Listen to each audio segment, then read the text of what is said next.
Sign it now, Olivia. Your sister needs this more than you.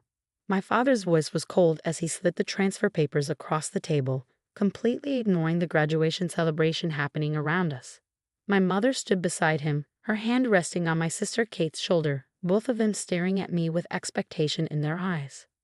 I looked down at my fresh MIT diploma, still pristine in its leather holder, then at the stack of legal documents that would sign away everything I'd built over the last 4 years. My hands didn't shake as I picked up the papers, though my heart was racing. No, I said quietly, placing the documents back on the table. My father's face darkened. This isn't a request. Your sister's startup failed and she needs a fresh start.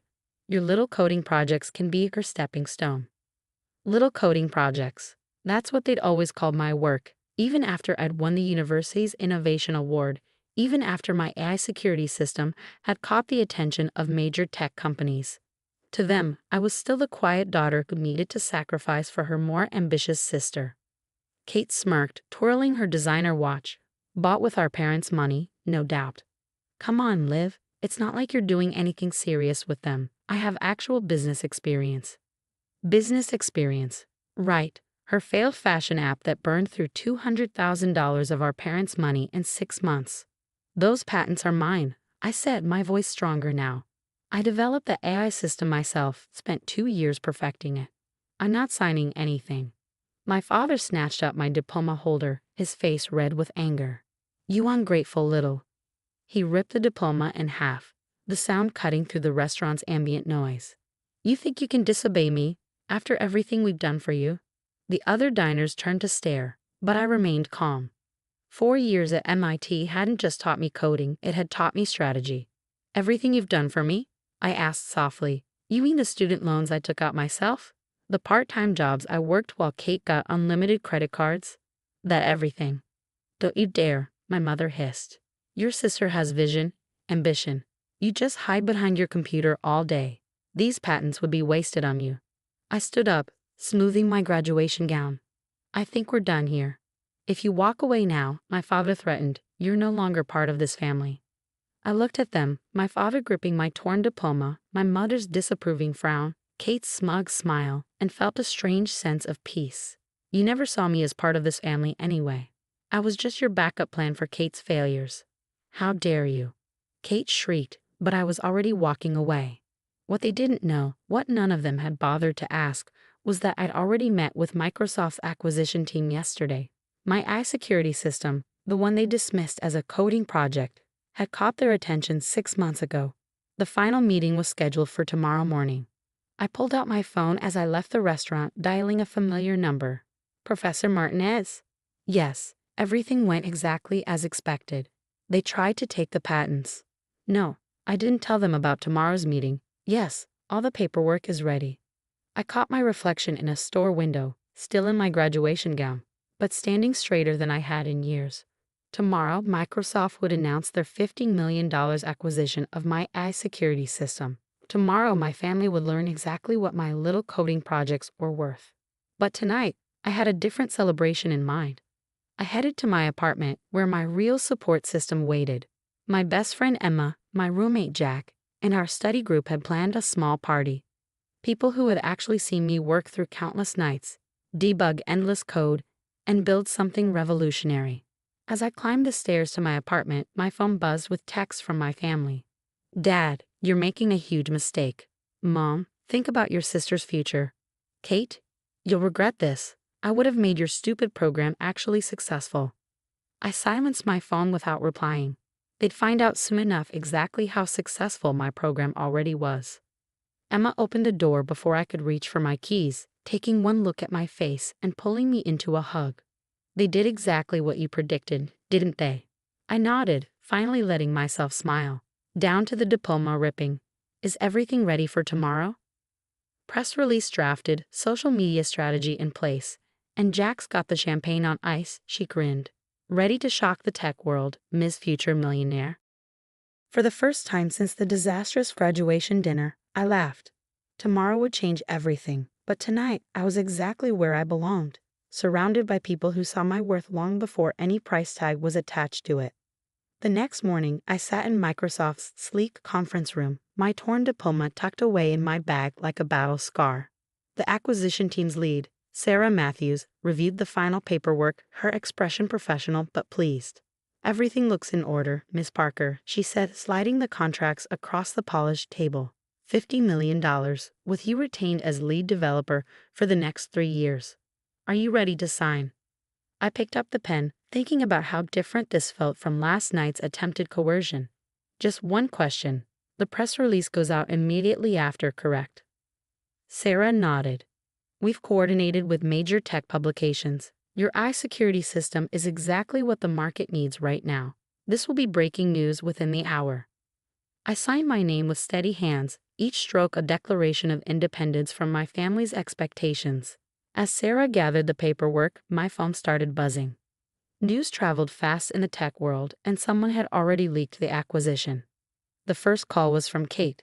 I declined it, watching as text messages flooded in. Kate. What the hell? $50 million? Kate. You have to share this with a family. Kate, call me now. My mother's messages came next. Mom, we need to talk about this as a family. Mom, your father is very upset. Mom, you owe your sister a chance to be part of this. I turned off my phone as Sarah led me to the press conference. Cameras flashed as I shook hands with Microsoft's CEO. My little coding project, now headline news. I delivered my prepared statement flawlessly, describing how my AI system would revolutionize cybersecurity for small businesses. By afternoon, my face was on every tech news website. MIT graduates AI innovation acquired for $50 million. Young female developer revolutionizes security tech. Microsoft's newest rising star. Emma met me outside Microsoft's building, holding up her tablet with the headlines. You're trending on Twitter, she grinned. And guess who's been trying to reach me all morning? Let me guess, my family? Your sister called 6 times. She tried to convince me she was your business partner and needed urgent access to your contracts. I shook my head, unsurprised. And my parents? Your dad left a voicemail saying there must be some mistake, that you couldn't have done this alone. He wants to review the deal with his lawyers. We headed to my apartment, where Jack had set up an impromptu celebration. As we walked in, my phone rang again, this time from an unexpected number. Grandma? Olivia, darling, my grandmother's warm voice filled the line. I just saw the news. I always knew you were brilliant, even when your parents couldn't see it. Tears pricked my eyes. Grandma had been the only one who supported my interest in coding, secretly helping me buy my first computer when I was 12. Thanks, Grandma. That means a lot. Your grandfather would be so proud. He always said you had his inventor's spirit. She paused. Your parents are here, raising quite a fuss. They're insisting you tricked Microsoft somehow. I sighed. Of course they are. Don't worry about them, dear. I set them straight. Told them how I've watched you work on this for years while they were busy throwing money at Kate's schemes. Her voice hardened slightly. They're just realizing what they've lost. After talking with Grandma, I finally checked my messages. Among the congratulations from classmates and professors was an email from my father's lawyer demanding a family meeting to discuss the distribution of assets. Emma read the email over my shoulder and snorted. They really don't get it, do they? They think they can still control you. They never saw me, I said, closing my laptop. They were so busy trying to make Kate successful that they missed what was right in front of them. Jack raised his glass. To their massive oversight and your incredible success. As we celebrated, another email came through, this time from a major tech magazine wanting to do a cover story. The subject line read, From MIT to Microsoft, the hidden story of tech's newest millionaire. I smiled, thinking about all the young girls who might read that story, all the quiet students working on their own projects while being overlooked by their families. Maybe my story would help them stand their ground too. Emma squeezed my shoulder, ready to tell your story to the world. I nodded, opening my laptop to reply to the magazine. It was time to step into the spotlight on my own terms, no longer hidden in my sister's shadow. The party continued around me as I typed, my friends' laughter drowning out the constant buzzing of my family's calls. Tomorrow, I would deal with their demands and accusations. Tonight, I celebrated with the people who had believed in me all along.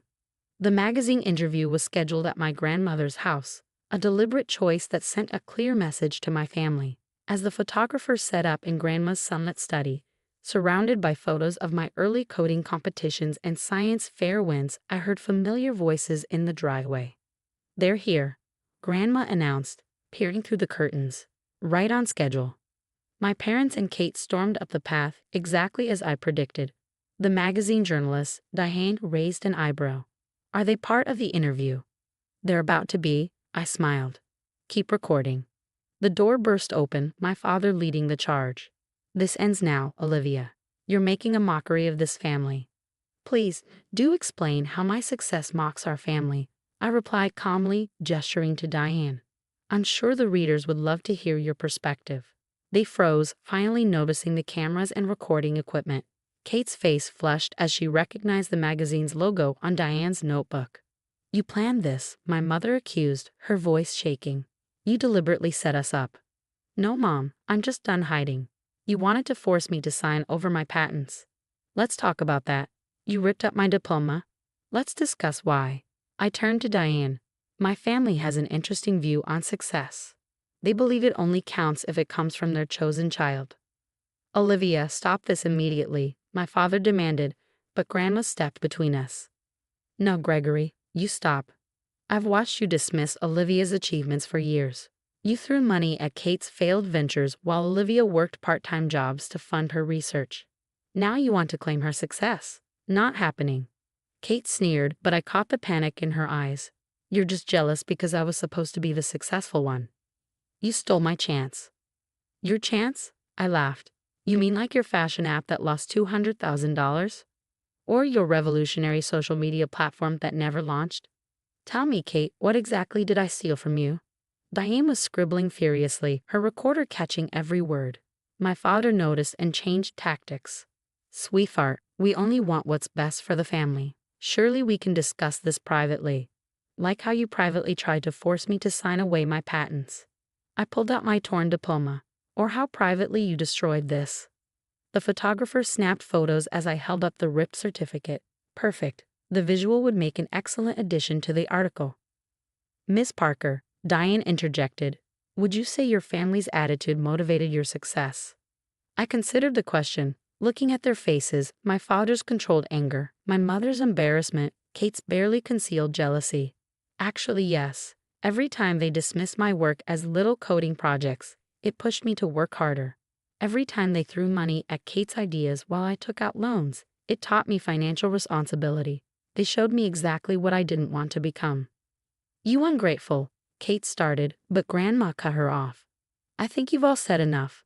Olivia has an interview to finish. Unless you'd like to explain to the readers why you tried to steal her patents."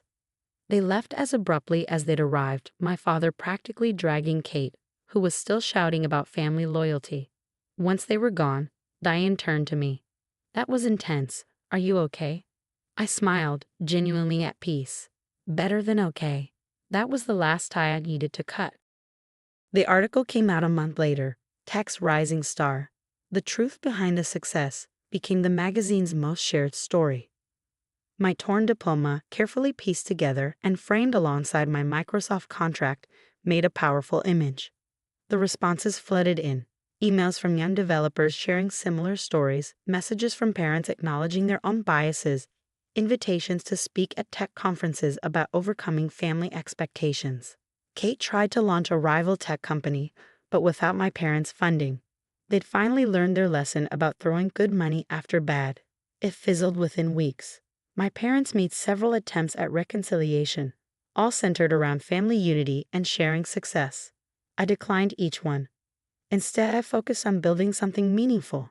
I started a scholarship fund for overlooked tech students named after my grandmother. Microsoft's faith in my AI system proved well-founded. Within 6 months, it was protecting thousands of small businesses from cyber attacks. 1 year after the acquisition, I sat in my new office, looking at the framed magazine cover on my wall. My phone buzzed with a text from Emma. "Your sister's giving interviews about being your inspiration. Want me to send the receipts?" I laughed, typing back, "Let her talk. Success speaks for itself."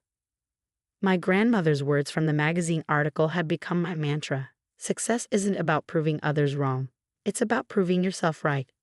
Looking out my office window at the Seattle skyline, I felt nothing but gratitude for every dismissive comment, every undermining action, every attempt to hold me back. They had all become steps on my ladder to success.